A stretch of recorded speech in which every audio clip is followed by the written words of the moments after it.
Stories from the قرآن میں آج ہم پڑھیں گے تحریم۔ اعوذ باللہ من الشیطان الرجیم، بسم اللہ الرحمن الرحیم۔ تحریم، تحریم مینس دا پروہیبیشن۔ پروہیبیشن یعنی پروہیبیٹڈ، کوئی چیز منع کی گئی۔ آپ صلی اللہ علیہ وسلم کا طریقہ تھا کہ عصر کے بعد ساری بیویوں کے پاس تھوڑی تھوڑی دیر پوچھنے کے لیے جاتے کہ ان کو کسی چیز کی ضرورت تو نہیں۔ یعنی عصر کے بعد وہ ساری بیویوں کے پاس تھوڑی تھوڑی دیر جاتے، بیٹھتے، ان کا حال چال پوچھتے کہ انہیں کچھ چاہیے تو نہیں، وہ کیسی ہیں۔ ایک دن حضرت زینب رضی اللہ عنہ کے پاس گئے تو ان کے پاس شہد آیا ہوا تھا، یعنی کسی نے ان کو شہد لا کے دیا تھا۔ تو انہوں نے آپ صلی اللہ علیہ وسلم کو آفر کیا، یعنی کہ وہ چاہتی تھیں کہ آپ صلی اللہ علیہ وسلم کو شہد کا شربت بنا کر دیں۔ آپ صلی اللہ علیہ وسلم نے کہا ٹھیک ہے، تو وہ شہد کا شربت بنانے لگیں۔ اسے پینے میں آپ کو کچھ دیر ہو گئی، وہ شربت بنا رہی تھیں، پھر آپ نے پیا تو تھوڑی دیر ہو گئی ان کے پاس۔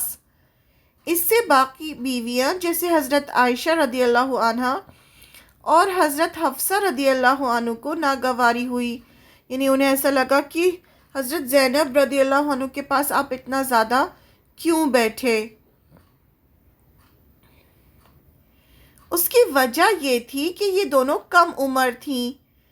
حضرت حفصہ رضی اللہ عنہ 18 سال کی تھیں اور بیوہ ہو گئی تھیں، تو آپ صلی اللہ علیہ وسلم سے شادی ہوئی، اور حضرت عائشہ رضی اللہ عنہ اکیلی آپ کی ان میرڈ بیوی تھی، کنواری بیوی تھیں۔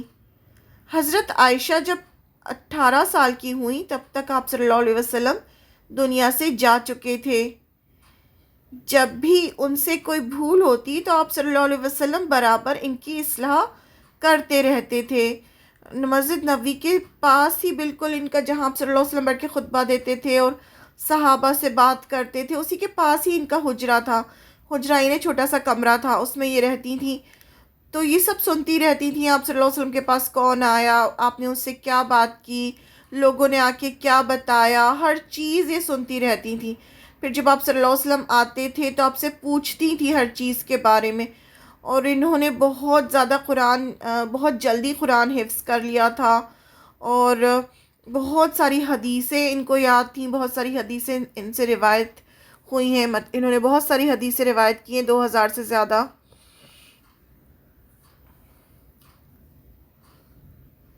یہاں تک کہ انہوں نے بہت سا علم آپ صلی اللہ علیہ وسلم سے لے لیا۔ آپ صلی اللہ علیہ وسلم کے اس دنیا سے جانے کے بعد وہ ایک انسٹیٹیوشن ثابت ہوئی، بڑے بڑے صحابہ ان سے سیکھنے اور مشورہ لینے آتے تھے۔ لیکن یہ جو قصہ ہے یہ جب کا ہے جب یہ بہت چھوٹی تھیں۔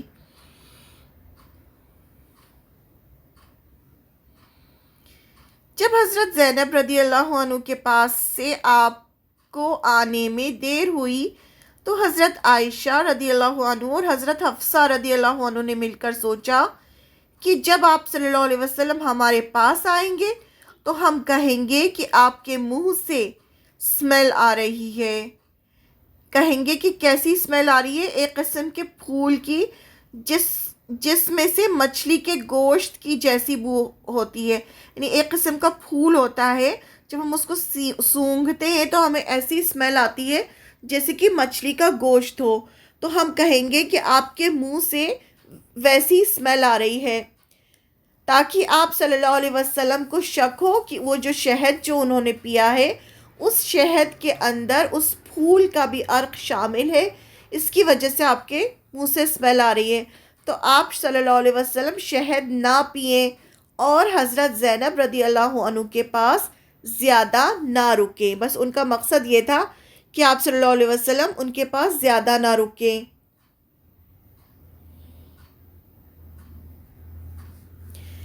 حضرت عائشہ رضی اللہ عنہ کے پاس آپ آئے تو انہوں نے ایسا ہی کہا۔ پھر آپ صلی اللہ علیہ وسلم حضرت حفصہ کے پاس آئے تو انہوں نے بھی ایسا ہی کہا کہ آپ کے منہ سے اسمیل آ رہی ہے۔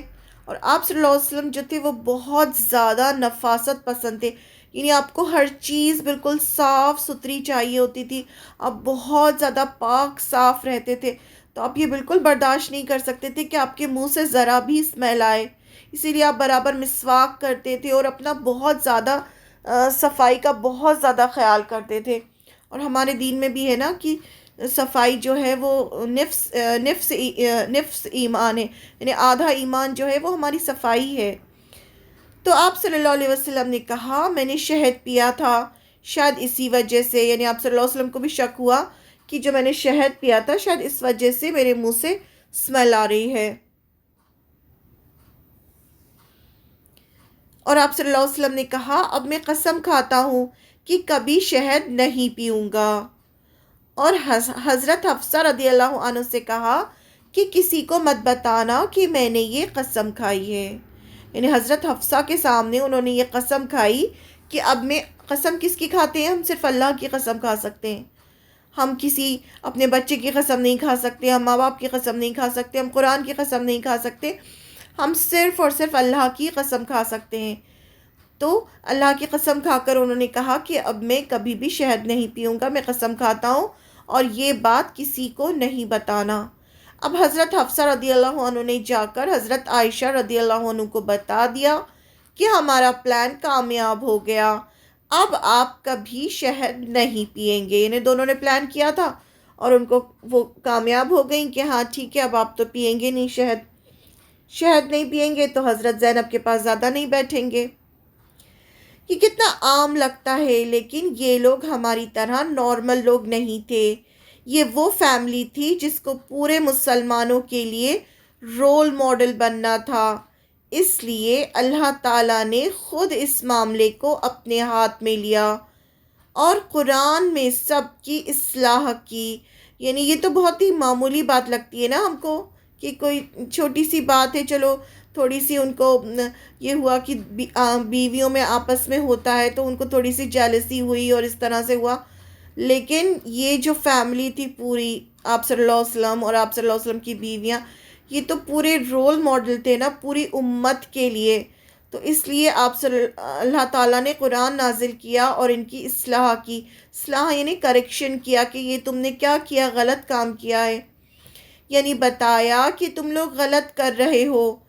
اسی طرح پوری سورہ میں الگ الگ اگزامپلز دے کر اصلاح کی گئی۔ یہ جو ہے سورہ تحریم کی آیتیں ہیں، اس میں یہ واقعہ جو آیا تھا اس کے اللہ تعالیٰ نے پھر آیتیں نازل کیں، یعنی یہ جو پیش آیا تھا واقعہ اس پر پھر اللہ تعالیٰ نے اصلاح کی اور آیتیں نازل ہوئیں۔ آپ صلی اللہ علیہ وسلم کا گھر پوری امت مسلمہ کے لیے رول ماڈل تھا۔ رول ماڈل وہ ہوتا ہے جس کو سب لوگ فالو کریں، لیکن وہ سب عام انسان ہی تھے، لیکن جب انہوں نے قرآن کو پوری طرح فالو کیا، یعنی آپ انسان تو انسان ہوتے ہیں، انسان سے بھول بھی ہوتی ہے، غلطیاں بھی ہوتی ہیں، لیکن اگر ہم قرآن کو فالو کریں تو کیا ہوگا؟ اللہ تعالیٰ کی مدد شامل ہو جاتی ہے، پھر اللہ تعالیٰ ہمیں گائیڈ کرتے ہیں۔ تو قرآن کو پوری طرح فالو کیا ان لوگوں نے، یعنی آپ صلی اللہ علیہ وسلم، آپ کی بیویاں، صحابہ، سب نے قرآن کو فالو کیا تو ان کا سٹیٹس بڑھ گیا۔ اس سے ہمیں بھی سکوپ ملتا ہے کہ ہم بھی اتنی غلطیاں کرتے ہیں، لیکن اگر ہم بھی قرآن فالو کرنے لگے تو ہماری بھی اصلاح ہو سکتی ہے، یعنی ابھی ہم جو بھی کام کرتے ہیں تو اگر ہم بھی قرآن کو فالو کریں گے جیسے صحابہ نے فالو کیا، جیسے آپ صلی اللہ علیہ وسلم نے فالو کیا، تو ہمیں بھی اللہ کی مدد ملے گی، رہنمائی ملے گی۔ آپ صلی اللہ علیہ وسلم کی بیویاں بھی آرڈنری ہیومن بینگز تھیں، یعنی ان کے اندر بھی ساری ڈیزائرز تھیں، اور جو ایک انسان ہوتا ہے، انسان جس طرح کی انسان کے اندر فیلنگز ہوتی ہیں ویسے ان کے اندر بھی فیلنگز تھیں، ان کی بھی ڈیزائرز تھیں کہ آپ صلی اللہ علیہ وسلم زیادہ وقت ان کے ساتھ گزاریں، یعنی یہ ریزن تھا پیچھے، اس کے پیچھے انہوں نے اس طرح سے کیا۔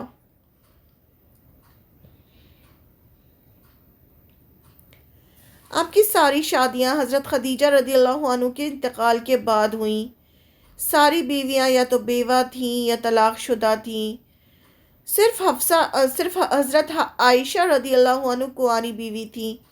آپ کی بیویوں کی پہلے سے بچے بھی تھے. یعنی جب حضرت سلمہ سے آپ کی شادی ہوئی تو ان کے 4 بچے تھے. یہ ساری شادیاں اللہ تعالیٰ کے حکم سے ہوئیں. اس کے پیچھے پولیٹیکل ریزنز بھی تھے. جب یہ شادیاں ہوئیں تو آپ کی ایج بھی بہت ہو چکی تھی، لیکن آپ ہر کام اللہ تعالیٰ کے حکم سے کرتے تھے. یعنی جو کچھ بھی آپ کی جتنی بھی شادیاں ہوئیں، جو کچھ بھی ہوا، وہ سب اللہ کے حکم سے ہوا. اللہ تعالیٰ نے پہلی آیت سورہ تحریم میں آپ سے کہا کہ جو چیز اللہ تعالیٰ نے حلال کی ہے اس کو آپ اپنی بیویوں کی وجہ سے اپنے اوپر کیسے حرام کر سکتے ہیں. یعنی شہد کو تو اللہ تعالیٰ نے قرآن میں شفا کہا ہے، پھر آپ نے شہد کو کیسے اپنے اوپر حرام کیا؟ اگر آپ صلی اللہ علیہ وسلم حرام کرتے تو ہم سب بھی حرام کر لیتے، کیونکہ آپ تو ہمارے رول ماڈل تھے. اور شہد تو اتنی بڑی چیز ہے کہ اللہ تعالیٰ نے اس کی قرآن میں اس کے بارے میں فرمایا کہ اس میں اللہ تعالیٰ نے شفا رکھی ہے. تو اس وجہ سے اللہ تعالیٰ نے قرآن کی آیتیں نازل کی اور سب کی اصلاح کی.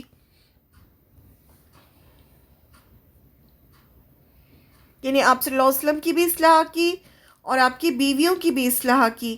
آپ کی اصلاح اس طرح سے کی کہ آپ سے کہا کہ آپ نے کیسے قسم کھائی، آپ نے کیوں قسم کھائی کہ آپ نہیں پئیں گے. شہد تو اللہ تعالیٰ نے شہد میں شفا رکھی ہے، اور اگر آپ ایسا کریں گے تو پوری امت بھی ایسا کرے گی. پھر آپ صلی اللہ علیہ وسلم سے کہا کہ آپ اپنی قسم توڑیں، جو آپ نے اللہ کی قسم کھائی ہے اس کو آپ توڑیں. ہم لوگ کتنی بار بات بات پر قسم کھا لیتے ہیں جو غلط ہے. یعنی ہم کو ایسے قسم نہیں کھانا چاہیے. ہم لوگ جو آپس میں قسمیں کھاتے ہیں ویسے نہیں کھانا چاہیے، کیونکہ قسم سے ہم باہر نہیں آ سکتے. یعنی اگر ہمیں قسم توڑنی پڑے تو ایسا نہیں ہوتا کہ ہم نے ایسے ہی بس کہا کہ اچھا ہم نے قسم توڑ دی، ایسا نہیں ہوتا. قسم توڑنے کا کفارہ دینا ہوتا ہے. قسم کھانے کا طریقہ یہ ہے کہ اللہ تعالیٰ کو گواہ بنا کر ہی قسم کھائی جا سکتی ہے، اس کے علاوہ کسی اور کی قسم کھانا جائز نہیں. اس پر بھی اگر قسم توڑنی پڑے تو اس کا کفارہ دینا ہوگا، تب بھی آپ قسم سے باہر آ سکتے ہیں. یعنی تبھی آپ کو باہر آ سکتے ہیں کفارہ دے کے. یعنی بنا کفارہ دیے آپ قسم سے باہر نہیں آ سکتے. قسم توڑنے کا کفارہ یہ ہے کہ 10 مسکین کو کھانا کھلایا جائے جیسے خود کھاتے ہوں، یعنی اسی کوالٹی کا، یا 10 مسکین کو کپڑے دیے جائیں، یا ایک غلام آزاد کیا جائے. اگر ان میں سے کچھ نہیں کر سکتے تو پھر 3 دن کے روزے رکھنے ہوں گے. یعنی آپ 10 مسکین کو کھانا نہیں کھلا سکتے، یا کپڑے نہیں دے سکتے، یا غلام آزاد نہیں کر سکتے. یہ 3 چیزیں آپ نہیں کر سکتے تو پھر کیا ہے، آپ کو 3 دن کے روزے رکھنے ہوں گے. یہ کام آپ کریں گے، اس کے بعد ہی آپ قسم سے باہر آ سکتے ہیں. آپ صلی اللہ علیہ وسلم نے اس قسم کو توڑا اور ایک غلام آزاد کیا. آپ نے کفارہ کیا دیا؟ آپ نے غلام آزاد کیا. اس کے بعد اللہ تعالیٰ نے آپ صلی اللہ علیہ وسلم کو سب بتا دیا کہ کیسے حضرت عائشہ اور حضرت حفصہ رضی اللہ عنہ نے پلان کیا تھا. انہیں دونوں نے مل کے کس طرح سے آپ سے کہا کہ آپ کے منہ میں سے اسمیل آ رہی ہے. یہ سب جو ہے آپ کو اللہ تعالیٰ نے بتایا. جب آپ نے آ کر حضرت حفصہ رضی اللہ عنہ سے یہ سب پوچھا کہ کیوں تم لوگوں نے ایسا کیا، تو کہنے لگی آپ کو کیسے پتہ چلا. حضرت حفصہ جو تھی وہ ایک دم سرپرائز ہو گئیں کہ آپ کو کیسے پتہ چلا. تو آپ نے کہا، یعنی آپ صلی اللہ علیہ وسلم نے کہا کہ مجھے اس نے بتایا ہے جس کو ہر چیز کا علم ہے. یعنی مجھے اللہ تعالیٰ نے بتایا ہے، اور اللہ تعالیٰ کو ہر چیز کا علم ہے. اللہ العلیم ہے، اسے ہر چیز کا علم ہے. اب اللہ تعالیٰ نے حضرت حفصہ رضی اللہ عنہ اور حضرت عائشہ رضی اللہ عنہ کو وارننگ دی کہ تم دونوں نے جو کیا ہے اس کے لیے توبہ کرو، اللہ سے معافی مانگو کہ آئندہ نہیں کرو گی. یعنی جو بھی یہ تم نے جو پلان کیا تھا اس طرح سے کہا یہ آئندہ نہیں کہو گی اور توبہ کرو. کہا کہ یہ مت سمجھو کہ آپ صلی اللہ علیہ وسلم اکیلے ہیں، آپ کے ساتھ اللہ تعالیٰ ہیں. کتنی بڑی بات ہے نا. اللہ تعالیٰ خود کہہ رہے ہیں کہ آپ صلی اللہ علیہ وسلم کے ساتھ اللہ تعالیٰ ہیں، جبریل علیہ السلام ہیں، سارے مومن اور سارے فرشتے ہیں. یہ کتنی خوبصورت آیت ہے کہ اللہ تعالیٰ نے اس طرح سے کہا کہ آپ صلی اللہ علیہ وسلم کے ساتھ یہ سب لوگ ہیں.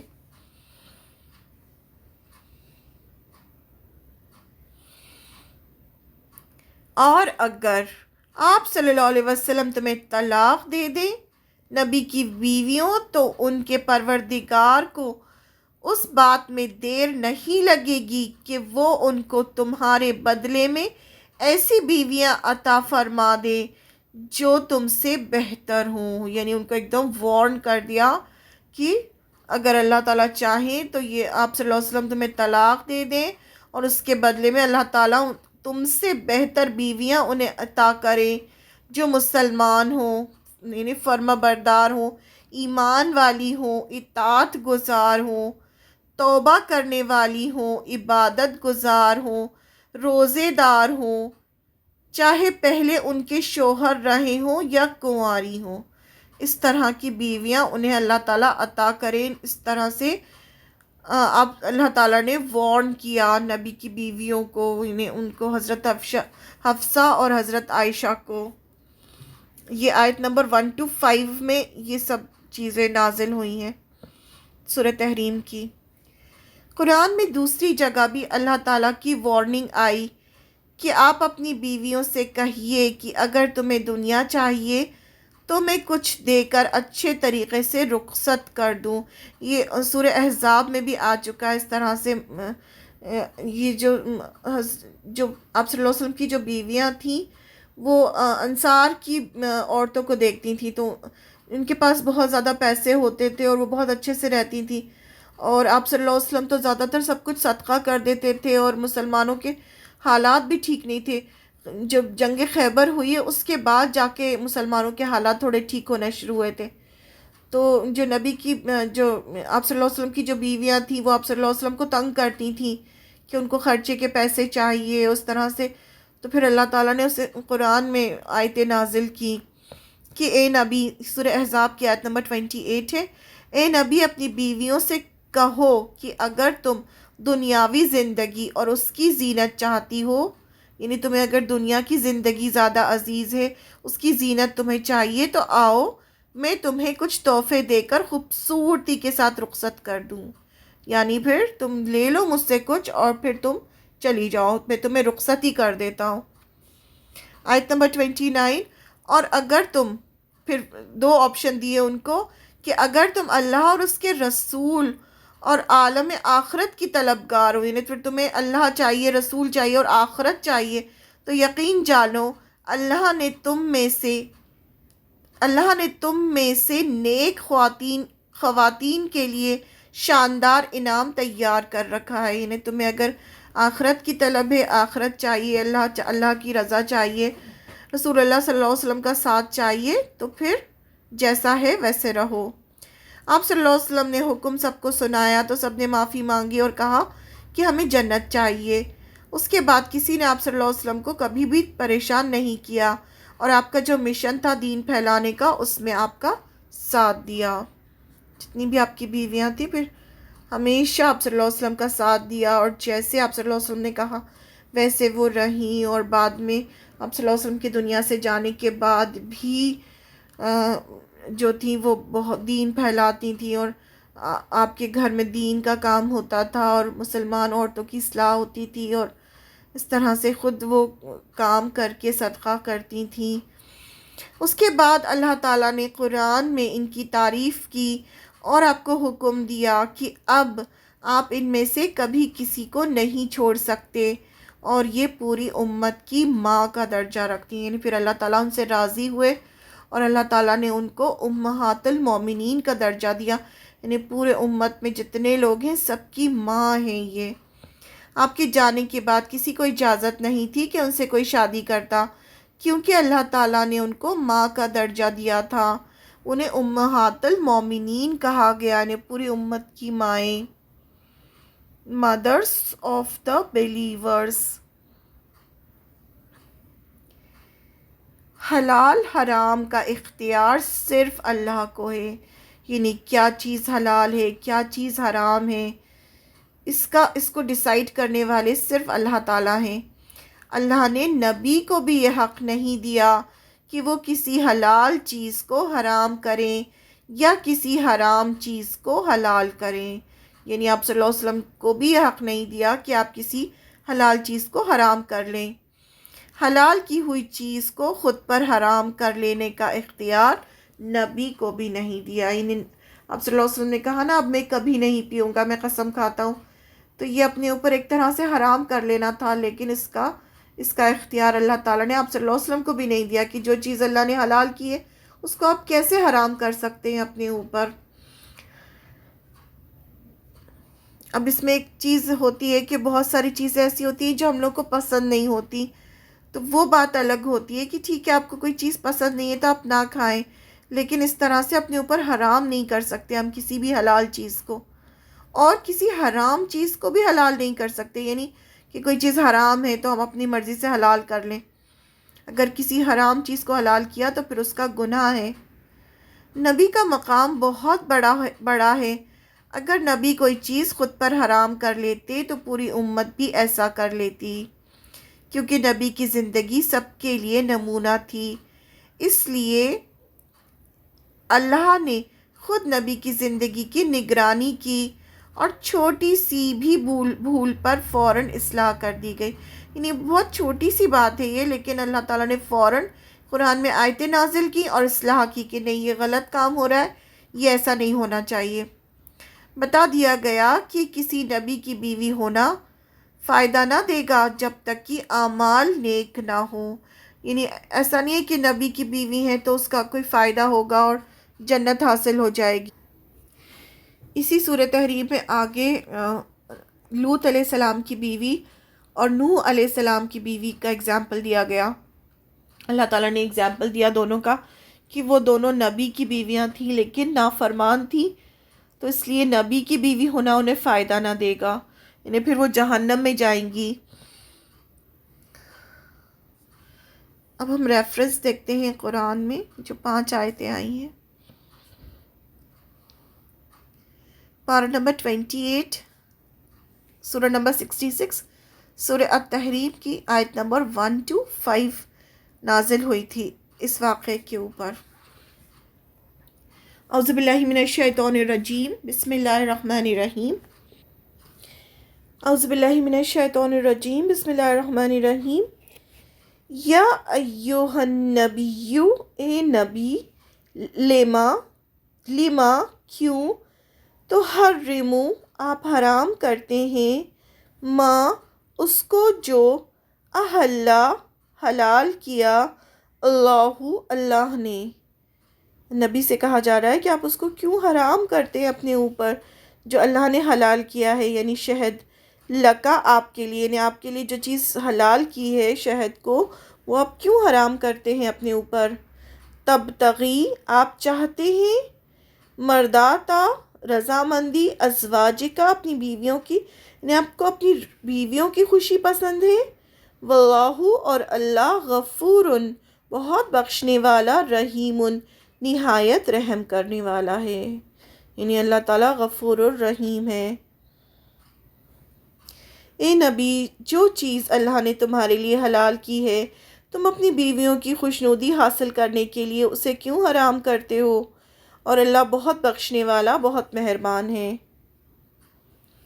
آیت نمبر 2، قد تحقیق، فردا مقرر کر دیا، اللہ نے، لکم تمہارے لیے، تحلتا کھولنا، کفارہ دینا، ایمانکم تمہاری قسموں کا، یعنی جو آپ نے قسم کھائی ہے وہ اللہ تعالیٰ نے فرض کر دیا آپ کے اوپر کہ آپ اس کا کفارہ دیں اور یعنی قسم سے باہر آئیں۔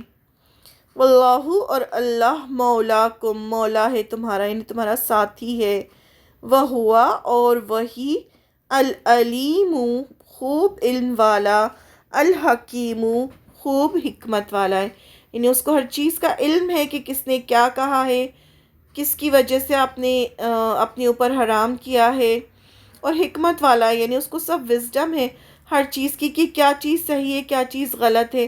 یعنی شہد میں تو شفا ہے نا، تو اللہ تعالیٰ کو ہر چیز پتہ ہے کہ کیا چیز صحیح ہے کیا غلط ہے. تو اس طرح سے اللہ تعالیٰ نے اصلاح کی، نے کریکشن کیا.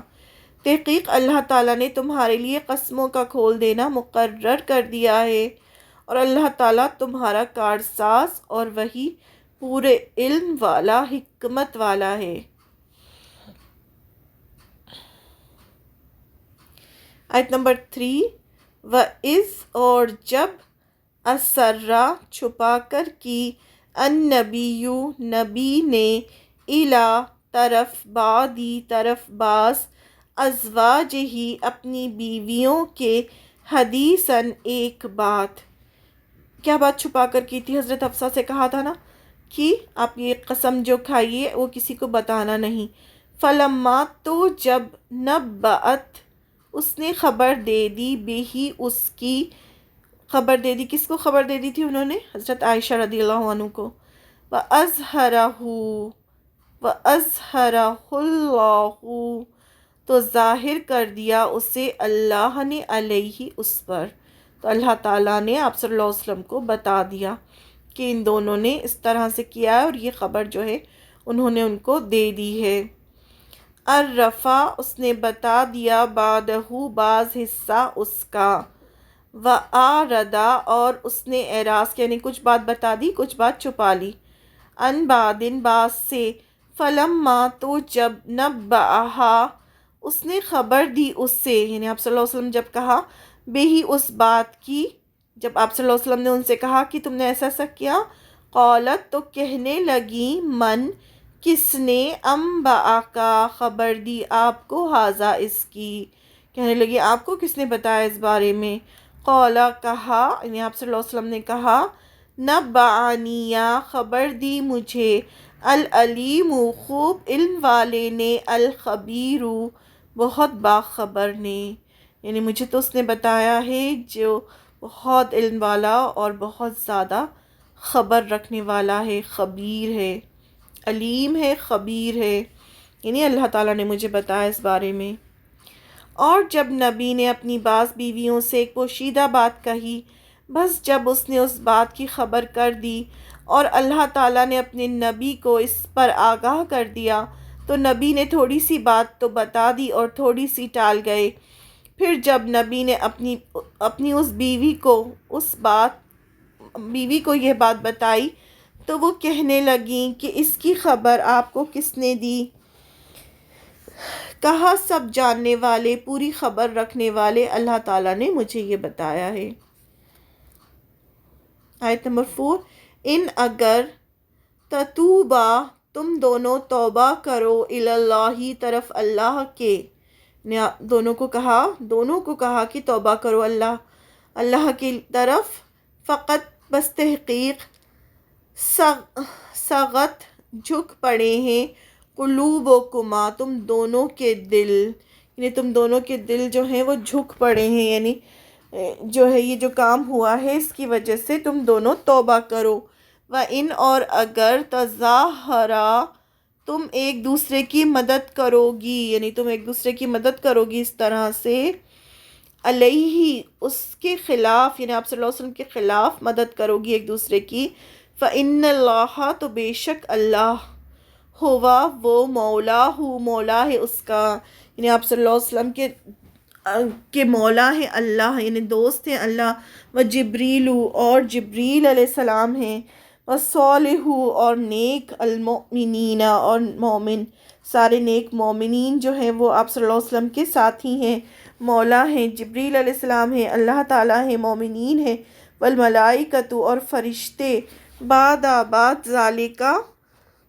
ذالکا اس کے ظہیر مددگار ہیں. یہ سب لوگ جو ہے اللہ تعالیٰ ان کا مولا ہے، دوست ہے، اور باقی سب جو ہیں ان کے مددگار ہیں.